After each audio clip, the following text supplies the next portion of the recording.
아멘. 아멘. 자, 오늘의 말씀은 누가복음 1장입니다. 누가복음 1장 26절부터 38절까지 말씀입니다. 한 절씩 교독하도록 하겠습니다. 여섯째 달에 천사 가브리엘이 하나님의 보내심을 받들어 갈릴리 나사렛이란 동네에 가서 다윗의 자손 요셉이라 하는 사람과 경건한 처녀에게 이르니 그 처녀의 이름은 마리아라. 그에게 들어가 가로되 은혜를 받은 자여 평안할지어다 주께서 너와 함께 하시도다 하니 처녀가 그 말을 듣고 놀라 이런 인사가 어찌함인고 생각하매 천사가 일러 가로되 마리아여 무서워 말라 네가 하나님께 은혜를 얻었느니라. 보라 네가 수태하여 아들을 낳으리니 그 이름을 예수라 하라.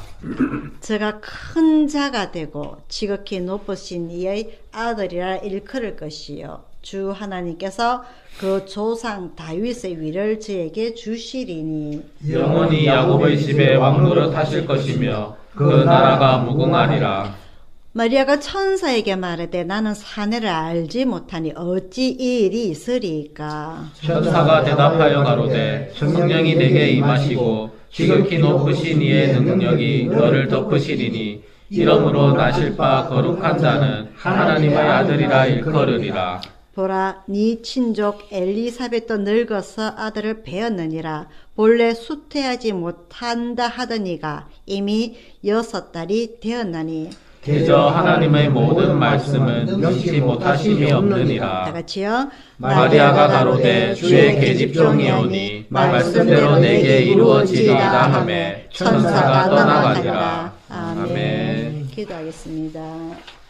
사랑의 아버지 하나님, 오늘 저희들에게 주님의 말씀을 주심을 감사드립니다.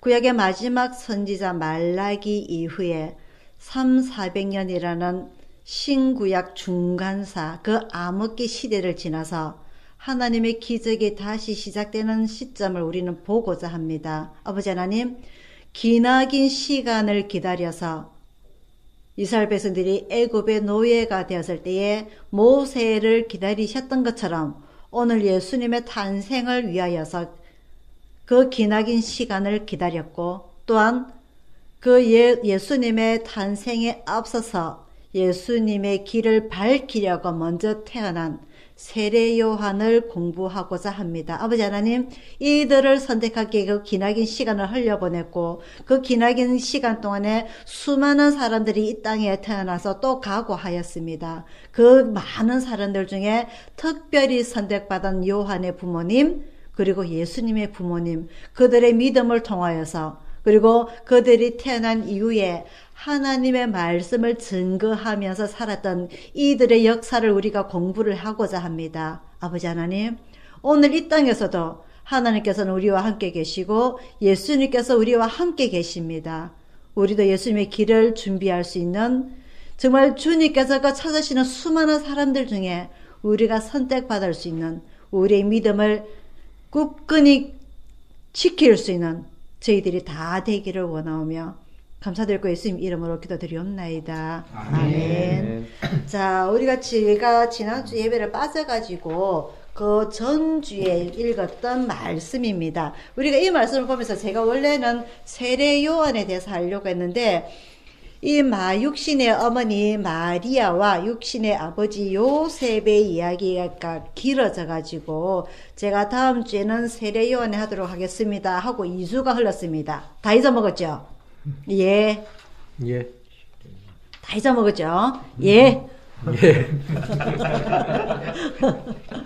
혹시나 제가 설교를 다시 한 번 더 듣고자 하시는 분들은요, 유튜브에 이름이 뭐지?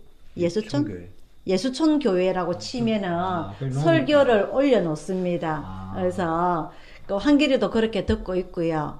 홍수빈은 맨날 들으라 켜도 말은 듣는다 하는데 안 듣는 것 같고요. 자, 그래서 여러분들이 설교를 한 번 더 듣고 싶다 이러면 유튜브에 예수촌 교회라고 치시면 뜹니다. 그래서 한번 들으시면 되고요. 자, 오늘은 그 예수님의 탄생을 한 번 더 복습을 하면서 세례 요한으로 넘어가도록 하겠습니다. 지난주 2주 전에 제가 마리아를 제가 조금 전에 기도했다시피 구약의 마지막 선지자 말라기 이후에 하나님의 말씀도 없었고 그리고 하나님의 기적도 없었던 가운데에 세례 요한을 넘어서 오늘 본문의 말씀은 마리아에 나오도록 되어 있습니다. 이 하나님께서 마리아를 선택하는 기점이요. 28절입니다. 27절부터 보도록 할게요. 26절부터 보도록 할게요. 예수님께서는 나사렛 예수라, 이 부모님의 고향이 나사렛 예수라고 나와 있습니다. 나사렛이라고, 그죠? 갈릴리의 나사렛이라는 동네예요. 그래서 예수님은 나사렛 예수, 그 고향이라는 거예요. 그 부모님이. 하지만은 태어나신 곳은 우리가 잘 아는 대로 베들레헴입니다. 그것은 왜? 로마 황제가 세금을 징수하기 위해서 모든 백성을 호적 신고해라 그래서 우리도 그거 하지 않습니까? 매년마다, 그죠?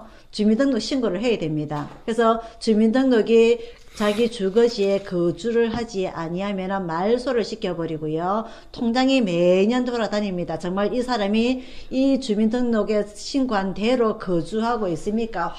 사실 확인 조사를 늘 다닙니다. 똑같아요. 자, 그래서 이 호적 신고를 하러 베들레헴으로 가는 중이었다. 이것은 자기의 조상의 본거지가 나사렛이 아니라 어디다? 베들레헴이다. 이 베들레헴, 예루살렘 베들레헴은 누가 있었던 곳이다? 다윗이 있었던 곳이다. 그래서 다윗의 후손이라고 볼 수가 있고요. 마태복음 1장에는 우리가 제가 여러 번 계속 누누이 말씀을 드렸습니다. 마태복음 1장 1절에는 아브라함과 다윗의 자손 예수 그리스도의 세계라. 그래서 족보가 쭉 나오게 됩니다. 그죠? 그 족보는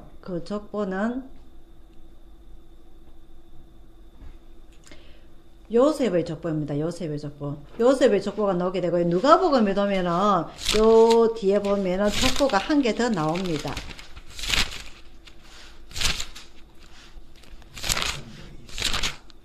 어디 있지? 3장 23절. 그죠? 예수의 세계. 요 누가복음에 나오는 족보가 나오게 됩니다. 예수께서 가르침을 시작하실 때 30세쯤 되시니라. 우리가 하나하나 기억해야 될 겁니다. 예수님의 공생애는 30세다. 사람들이 아는 대로 요셉의 아들이니 요셉이잖아요. 이 누가복음에 나오는 족보가 요셉의 족보고요. 마태복음 1장에 나오는 족보가 마리아의 족보입니다. 아시겠죠? 헷갈리면 안 돼요. 이 족보가 두 개가 나오는데 이 뭐지? 어느 게 맞나? 이렇게 볼 수가 있는데 누가복음에 나오는 족보는 육신의 아버지 요셉의 족보고요. 마태복음 1장에 나오는 족보는 마리아의 족보가 됩니다. 그래서 쭉쭉쭉 가다 보면은 결국은 다윗의 이름이 나오게 되고요.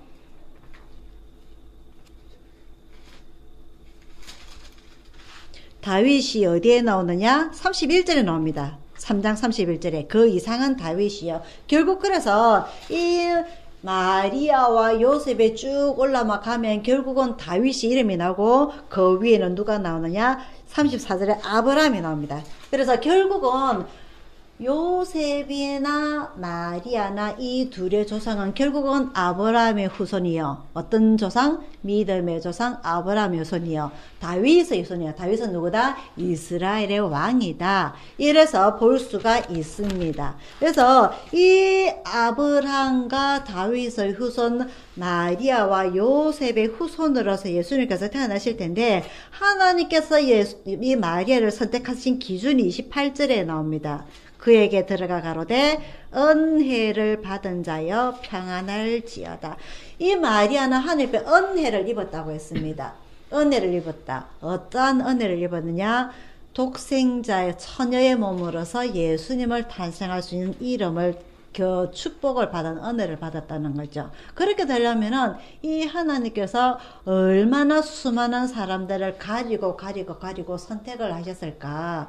이 마리아의 믿음을 볼 수가 있고요. 이 마리아에게 네가 31절입니다. 네가 수태하여 아들을 낳으리니 그 이름을 예수라 하라. 하나님께서 이 은혜를 준 마리아를 통하여서 예수님의 탄생을 이야기할 때에 마리아가 이야기합니다. 34절입니다. 마리아가 천사에게 말하되 나는 사내를 알지 못하니 어찌 이 일이 있으리까. 이게 육신적인 모습을 말하는 거예요. 하지만 하나님께서는 능치 못할 일이 없다고 37절에 이야기합니다. 하나님의 모든 말씀은 능치 못함이 없느니라. 36절에요. 보라 네 친족 엘리세벳도 늙어서 아들을 배었느니라. 본래 수태하지 못한다 하던 이가 이미 6달이 되었나니. 하나님께서는 인간으로서는 할 수 없는 일을 할 수 있다고 이야기하시는 거죠. 그러자 이 마리아는 더 이상 묻지 아니하고 이야기합니다. 주의 계집종이오니 말씀대로 내게 이루어지다. 이것에 대해서 제가 지난 2주 전에 말씀을 드렸습니다. 처녀가 임신을 했다. 결혼할 남자가 있음에도 불구하고 한 집에서 살지 않는데 불구하고 임신을 했다. 이것은 무엇이냐? 간음한 것이다. 바람이 난 것이다. 그래서 이 유대인의 법상의 율법에는 돌로 쳐 죽이게 되는 이런 모습입니다. 하지만 이 마리아는 이런 더 이상 묻지도 아니하고 하나님께서 능치 못할 일이 없느니라 이 한마디에 주의 계집종이오니 말씀대로 내게 이루어지다. 이 마리아는 다 그 후에 날이 세면한 자기에게 어떠할 일이 있을 일을 이미 안다 그랬습니다. 요셉도 안다고 했습니다. 돌에 맞아 쳐 죽을 일을 이 마리아도 알았고 요셉도 알았습니다. 하지만 하나님의 말씀에 순종하였다. 그래서 이 마리아와 요셉은 하나님 앞에 선택함을 받았다고 말씀을 드렸습니다. 자, 오늘은 그 앞서서요. 누가복음 1장으로 가도록 하겠습니다. 누가복음 1장이에요. 이 마리아와 요셉 돌에 맞아 죽을 줄 알면서도 자기의 목숨을 내어놓고 하나님의 말씀에 하나님의 기적에 아멘하로 순종했던 그 모습. 자, 1장 5절입니다. 1장 5절. 유대왕 헤롯 때에 아비야 반열에 제사장 하나가 있으니 이름은 사가랴여 그 아내는 아론의 후손이니 이름은 엘리세벳이라. 아론이 누굽니까? 제사장. 이스라엘의 대제사장 족보입니다. 그죠? 레위 지파 모든 사람이 제사장인데 그 중에 아론과 아론의 후손은 대제사장 후손들입니다. 아시겠죠? 그죠? 그 후손이 누가 있다? 엘리사벳 세례 요한의 엄마가 그 후손이다. 자, 근데 하나님께서 왜 이 두 사람을 선택을 하였느냐가 6절에 나옵니다. 이 두 사람이 하나님 앞에 의인이니 주의 모든 계명과 규례대로 흠이 없이 행하더라. 엘리사벳이 수태를 못함으로 저희가 무자하고 두 사람의 나이가 많더라.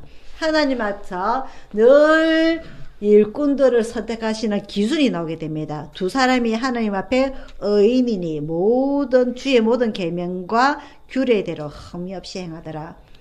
이스라엘 모든 사람들은 의인입니다. 왜? 바리새인이기 때문에.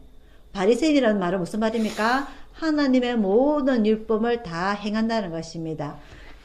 그 생각납니까? 젊은 청년이 내가 어려서부터 이것을 다 지켰나이다. 기억납니까? 모든 이스라엘 백성들은 바리새인입니다. 의인입니다. 하지만 하나님의 기준에서 봤을 이 의인은 남다르다는 거죠. 그게 바로 사가랴와 엘리사벳입니다. 이 두 사람은 하나님 앞에 의인이니 바리새인은요 사람들 앞에 의인입니다. 모든 것을 다 지키기 때문에. 그래서 두 손 들고 길거리에서 기도한다고 했습니다.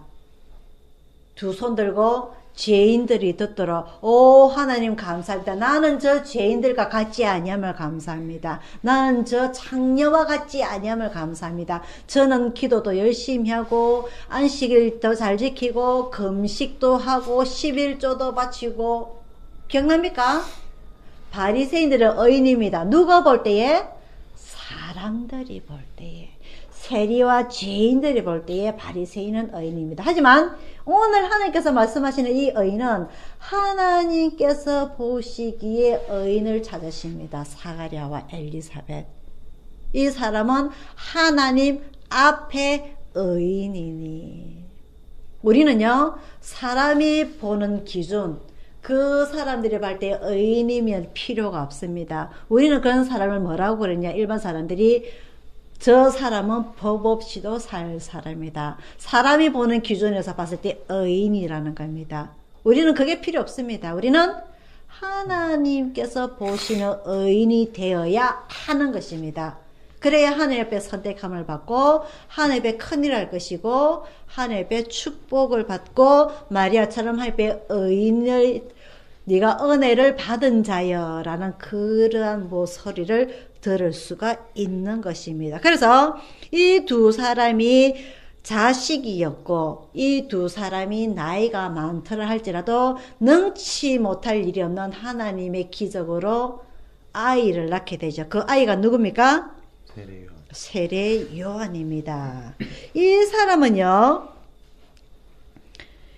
사람은 13절부터 1장 13절부터 보겠습니다. 천사가 일러 가라되 사가랴여 무서워 말라 너의 간구함이 들린지라 네 아내 엘리사벳이 네게 아들을 낳으리니 그 이름을 무엇이라 하라? 요한이라 하라. 이미 하나님께서 뱃속에는 아이의 이름까지 다 지어주셨습니다. 너도 기뻐하고 즐거워할 것이요 많은 사람도 그의 남을 기뻐하리니 이는 저가 주 앞에 큰 자가 되며 포도주나 소주를 마시지 아니하며. 이 사람 우리는 구약에서 뭐라 그럽니까? 나시린이라고 합니다. 그죠? 하나님 앞에 서명하는 자, 하나님 앞에 특별 서원하는 자, 이 사람을 우리는 나실인이라고 합니다. 이 세례요한이 태어날 때부터 나실인이라서 지명을 받았다는 것을 알 수가 있죠. 모태로부터 성령의 충만함을 입어. 이 세례요한을 임신한 후에 이 엘리사벳이 얼마나 열심히 기도를 했겠습니까? 이 아이, 하나님께서 능치 못할 일로 임신하게 하신 이 아이, 하나님께서 선택하신 이 아이, 하나님께서 요한이라 이름을 지어주신 이 아이가 태어나서 자라고 성인이 되어서 평생 동안 나실인으로서 실족하지 아니하도록, 죄짓지 아니하도록 얼마나 열심히 기도하면서 낳았게 돼. 복중에서 그거 뭐라 그러죠? 태교라 합니다. 그죠? 그런 신앙 교육을 시켰겠냐 말이죠. 이 아이가 이스라엘 자손을 주 곧 저희 하나님께로 많이 돌아오게 하겠습니다. 근데 우리가 잘 알다시피 이 세례 요한은 예수님보다 6개월 먼저 태어나게 됩니다. 자, 그래서 우리가 이제 쭉 세워놓고 세례요한으로 가도록 하겠습니다. 1위 세례요한 이제 3절부터 나오게 되는데요. 3장 3절입니다. 3장 3절에 세례요한이 성인이 되었습니다. 요한이 요단강 부근 근처에 와서 죄 사함을 얻게 하는 회개의 세례를 전파하니. 자, 이 세례 요한의 사역이 나오게 됩니다. 구약에서는요, 세례라는 단어도 없었습니다. 회개라는 단어도 없었습니다. 구약에서는 죄를 지었을 때는 어떻게 되느냐? 속죄 제사를 지내야 된다 했습니다. 맞습니까? 누구를 씁니까? 이 속죄 제사를 쓸 때에 누구를 씁니까? 염소, 양, 소, 그 다음에 비둘기, 그거라도 없는 사람들은 뭐? 곡식. 그죠? 이런 제사를 지내게 됩니다. 하나님 앞에 바칩니다. 누구 대신에? 죄 지은 나 대신에. 맞습니까? 짐승을 대신해서 짓습니다. 그래서 회개를 하는 것이 아니라 내 죄를 짐승한테 증가를 시키는 것입니다. 맞습니까? 일종의 변명입니다. 내가 죄를 지었지만은 이 짐승이 대신해 줄 겁니다. 그러면은 내 마음이 가벼워지는 거예요. 하나님 내 대신 이 짐승을 바치니까 이 짐승을 받아 주옵소서. 그게 뭡니까? 번제입니다. 맞습니까? 양심의 가책 안 느낍니다. 내가 죄를 지으면 뭐 해?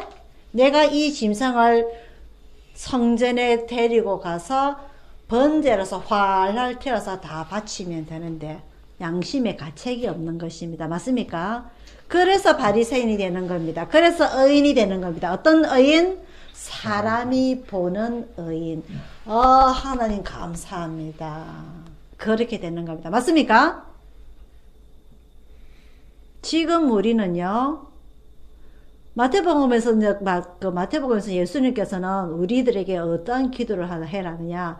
길거리에서 두 손 들고 기도하지 말랍니다. 어디에 들어가서 기도하라? 골방에 들어가서 기도하라. 네가 기도하는 걸 아무도 듣지 못하게 기도하라. 맞습니까? 아멘. 나와 하나님과의 관계입니다. 내 기도는 하나님만 들어주옵소서. 그래야 내가 덜 부끄럽게 이것도 내어놓고 저것도 내어놓고 그것도 내어놓을 수 있다는 거예요.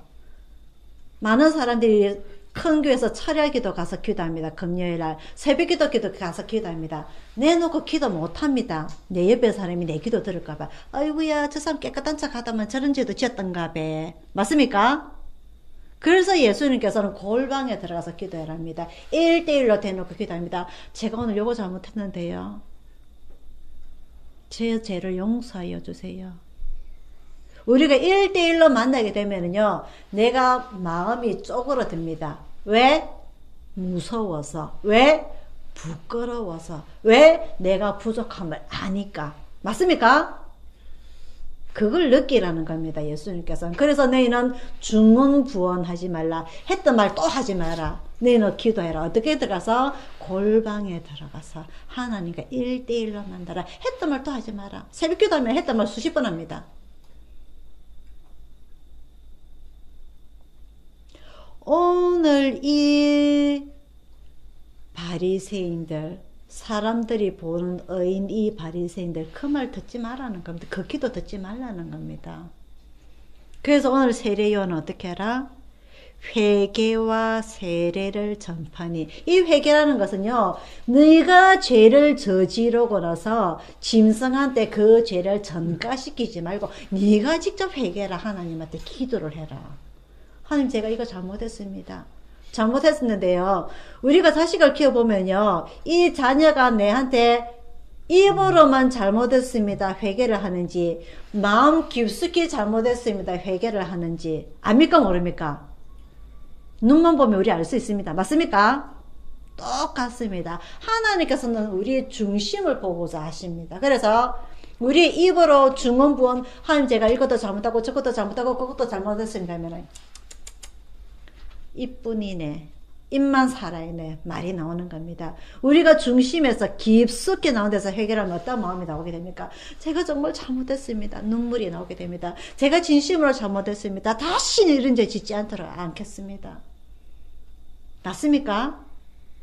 그걸 하나님께서 보고자 하시는 겁니다. 그걸 내가 1대1 하나님 앞에 기도를 할 때에 남들이 아무도 안 보기 때문에 덜 부끄럽다 맞습니다. 맞습니까? 아무도 안 보기 때문에 눈만 본다?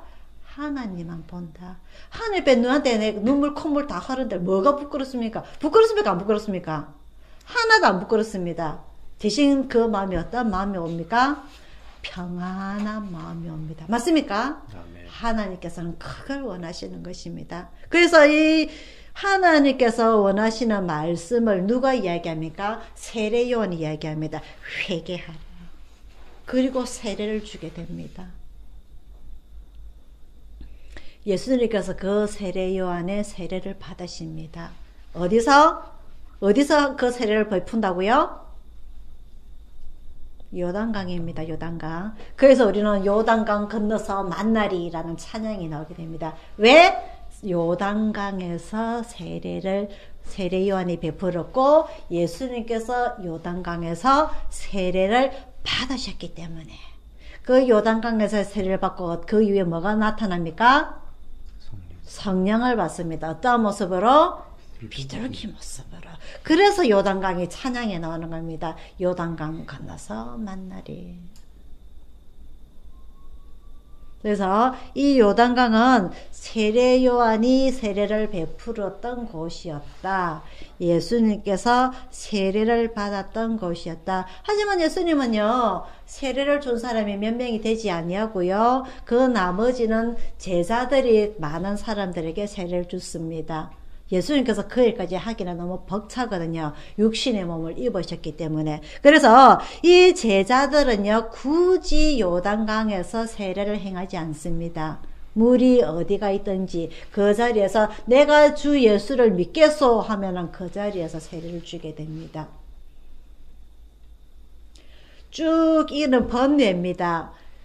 사도행전을 보면은요, 이 사도 바울이 감옥에 갇히게 되는데, 바울과 실라가 감옥에서 찬양을 하게 되는데 감옥에 그 열쇠가 철커덩 열리게 됩니다. 그 감옥문을 지키던 간수가 보게 되니까 문이 열려있고 어두컴컴하니 죄수가 도망간 걸로 착각을 하게 됩니다. 그래서 칼을 꺼내서 자결을 하려고 할 때 사도 바울이 멈춰라, 우리가 여기 있다라고 이야기를 하게 되죠. 그래서 이 간수가 깜짝 놀라가지고 제가 어떻게 하여야 구원을 받을 수 있겠습니까? 하고 사도 바울에 묻습니다. 그때 사도 바울이 뭐라고 이야기합니까? 사도행전 16장 31절 말씀입니다. 뭐라고 이야기합니까? 주 예수를 믿어라. 그리하면 너와 내 집이 구원을 얻으리니.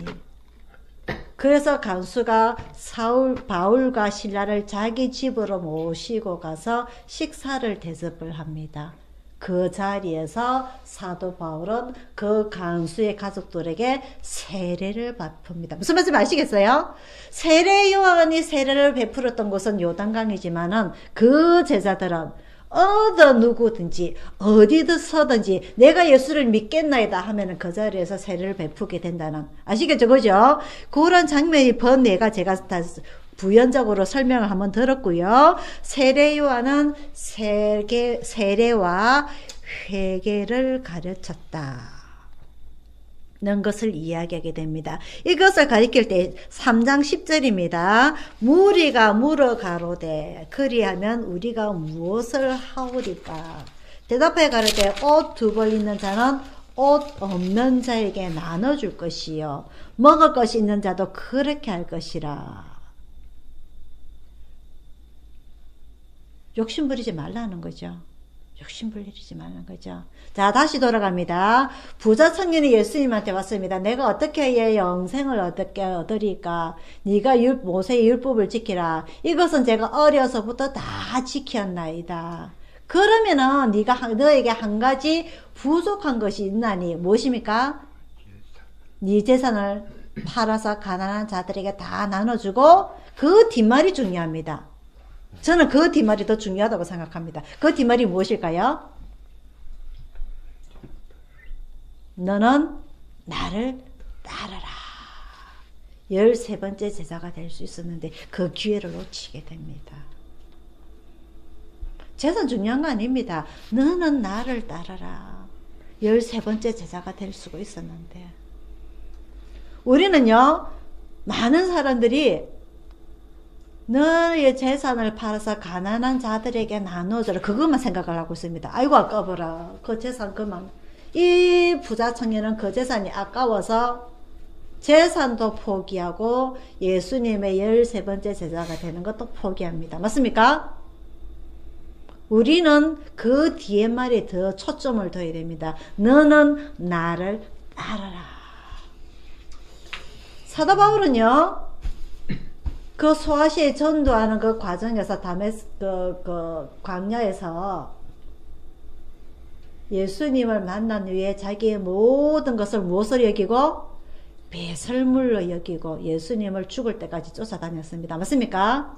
그래서 사도 바울은 사도라는 직함을 받을 수 없음에도 불구하고 예수님으로부터 직접 받았다고 신약의 모든 말씀에 1장 1절이 기록이 되어 있습니다. 맞습니까?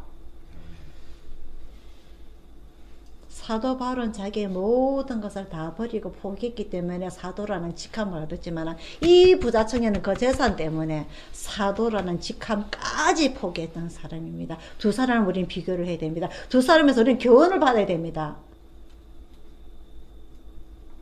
나도 내 재산 때문에 포기를 해야 될 것인가? 재산만 포기하는 것이 아니라 예수님의 제자라는 사도라는 직함까지 포기하게 됩니다. 너는 나를 따르라.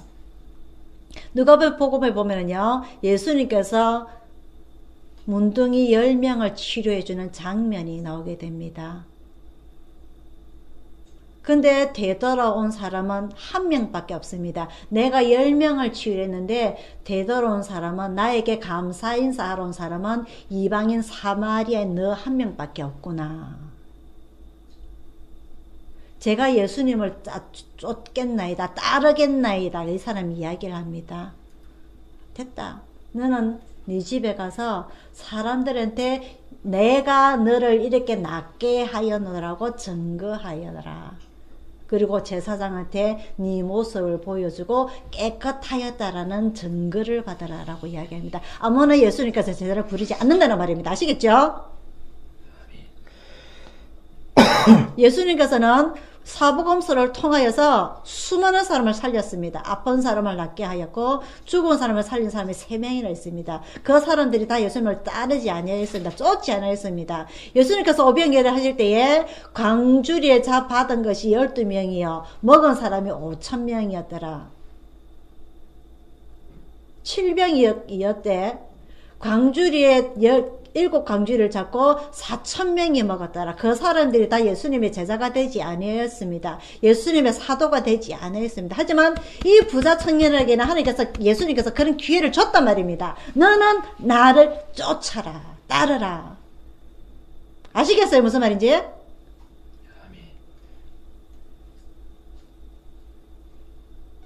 부자는, 청년은 그 기회까지 놓치고 맙니다. 우리는 그러지 않기를 바랍니다. 너는 나를 쫓으라 할 때 아멘 할 사람 몇 명 있습니까? 마리아는 맞아 죽을 줄 알고 주의 여종연이 말씀대로 내게 이루어지다. 우리는 고민합니다. 내가 죽을 것인데, 그냥 죽는 것이 아니라 돌에 맞아 죽을 것인데, 우리 가족들은 무슨 죄야? 내 부모님은 무슨 죄야? 모든 걸 알고서도 주의 계집 여종연이 말씀대로 내게 이루어질지어다.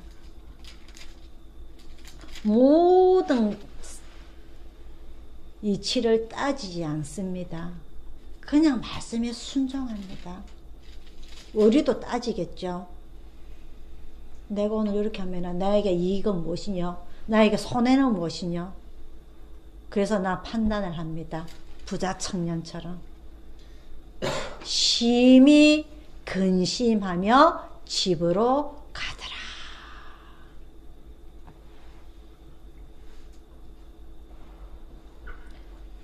세례요한이 이유 없이 태어나지 않았습니다. 예수님이 이유 없이 태어나지 않았습니다. 마리아와 요셉의 희생, 사가랴와 엘리사벳의 희생이 있었기 때문에 세례요한이 태어났고 예수님이 태어난 것입니다. 우리가 잘 압니다. 세례요한은 광야에서 살았습니다. 그죠? 광야에서 어떤 옷을 입었고 약대 트롯을 입었고 먹는 것은 무엇이다? 석청과 맥두기였다. 석청은요 돌에서 피어나는 꿀을 말하는 겁니다. 그냥 꿀이 아니고요. 그것만 먹고 살았다. 즉 구약의 백성들이 만나와 메추라기로 살은 것처럼 근검전략하면서 청빈의 삶을 살았던 것처럼 세례요한은 그렇게 살았습니다. 그러면서 소리를 지릅니다. 회개하라, 천국이 가까웠느니라. 그리고 세례를 받고 구원을 얻으라.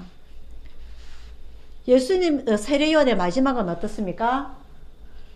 어떻습니까?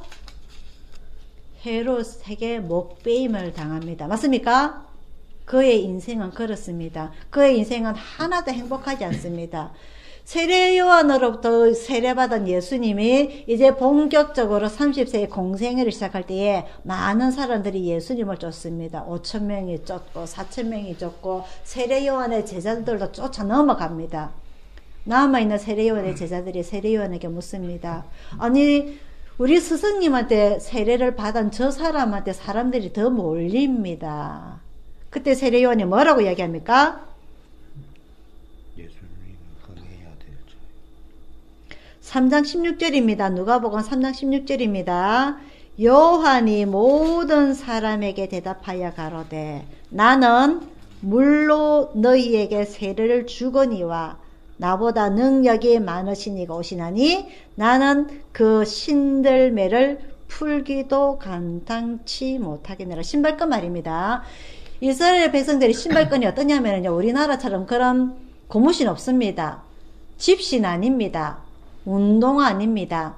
바닥만 이 엉기설기 나무 가지로 이어가지고 가죽끈을 가지고 둘둘 맵니다. 그게 어디에 나오냐면 우리가 옛날에 영화를 봤었는데요. 뭐 벤허라든지 그리고 그런 영화를 보게 되면은 이스라엘 사람들이 그 중세 사람, 중동 사람들이 그 신발을 볼 수가 있어요.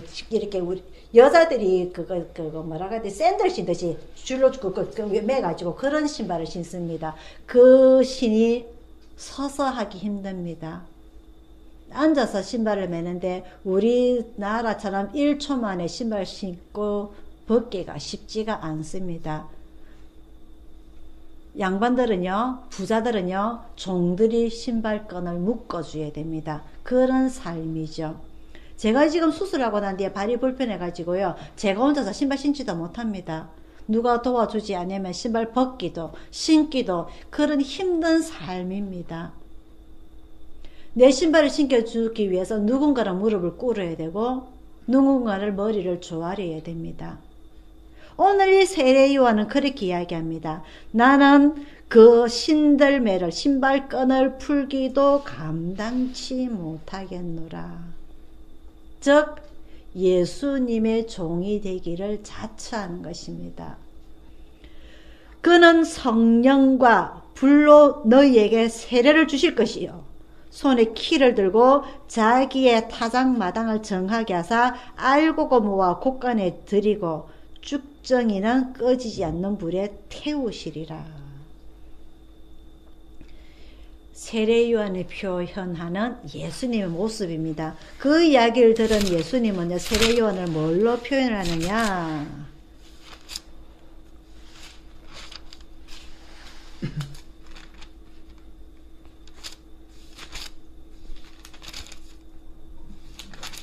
(7장 28절입니다) 누가복음 7장 28절에 예수님께서는 세례 요한을 이렇게 평합니다. 내가 너희에게 말하노니 여자가 낳은 자 중에 요한보다 큰 이가 없도다. 아시겠죠? 예수님께서 인정하는 세례 요한입니다. 세례 요한은 자기보다 6개월 먼저 태어났습니다. 우리가 잘 알다시피 이 마리아는 성령 가브리엘을 만나고 난 이후에 진장가 하여서 엘리세벳을 만나러 산중에 올라가게 됩니다. 맞습니까? 맞습니까? 무슨 말이냐? 친족이란 말입니다. 친족. 즉 예수님과 세례 요한은 친족간이에요. 한 5천 6천쯤 될라나 우리나라로 침으로 치면은 친족임에도 보고 어떻게 보면 형님하고 불러야 될 입장인데 여자가 낳은 자 중에 요한보다 큰 이가 없도다. 요한을 인정하는 모습이 나오게 됩니다. 우리도 그런 자들이 되기를 바랍니다. 우리도 하나님이 인정하는 의인이 되기를 바라고 여자가 낳은 자 중에 큰 자가 되기를 바랍니다. 행여나 우리가 일주일 동안 살아가면서 우리의 마음이 허털해진 적이 있다면, 우리가 잘못한 점이 있다면 오늘 골방에 들어가서 하나님과 1대1로 만나길 바랍니다. 내 마음이 끓어오는 회개의 눈물로 인하여서 정말 제가 잘못된 삶을 살았습니다 하고 고백하기를 원합니다. 그래서 그 기도가 끝났을 때는 우리의 마음이 평안하기를 원합니다. 아멘. 우리의 마음이 평안했을 때에 하나님께 인정받는 의인이라는 소리를 듣길 바랍니다. 언제? 예수님께서 다시 오실 때에. 예수님께서 다시 오시려 우리에게 시간이 많습니다. 언제인지는 모릅니다. 아버지만 안다고 예수님께서 이야기합니다. 그날과 그 시는 오직 아버지만 안다고 이야기합니다. 우리에게 주어진 시간들 하나님 앞에 의인이라고 인정받는 그 날을 듣기까지 우리가 이 땅에서 최선을 다해서 너는 나를 따르라 할 때 아멘 하고 따라갈 수 있는 우리의 믿음이 되기를 바랍니다. 하나님 앞에 인정받는 의인이 되기를 바랍니다. 저 천국에 갈 때까지 한 걸음 한 걸음 우리가 나아갈 때에 그 길이 곧은 길이 되기를 바랍니다. 그러한 믿음을 저와 여러분들이 다 받기를 축원합니다. 기도하겠습니다. 사랑의 아버지 하나님, 오늘 우리는 예수님의 탄생을 도운 마리아와 요셉에 대해서 배웠습니다. 예수님의 길을 닦아준 세례 요한에 대해서 배웠습니다. 그 길은 험하고 약대 트롯을 입고 메뚜기와 석청을 먹고 사람들한테 비웃음을 받았고 그 삶이 행복하지 않았고 그의 마지막 순교조차도 힘들었지만 예수님께서는 그를 여자가 낳은 자 중에 가장 크다라는 인정을 받았습니다. 우리 또한 사람이 측정하는 판단하는 의인이 아니라 하나님께서 인정하는 의인이 되기를 바랍니다. 하나님께서 인정하는 은혜를 받은 자가 되기를 원합니다. 그런 믿음을 저희들도 가질 수 있습니다. 그런 믿음을 가질 수 있도록 우리의 마음을 잡아 주옵소서. 골방에서 하나님을 1대1로 만나기를 바랍니다. 하나님 만날 때 내 마음속에 깊은 소리까지 다 내어놓기를 원합니다. 아버지 하나님, 주님께서 주시는 진정한 평안을 우리가 누리길 원합니다. 그런 모든 것들을 저희들이 다 누리게 함께하여 주옵소서. 모든 것 주님 앞에 의탁드리옵고 감사드리고 예수님 이름으로 간절히 기도드리옵나이다. 아멘.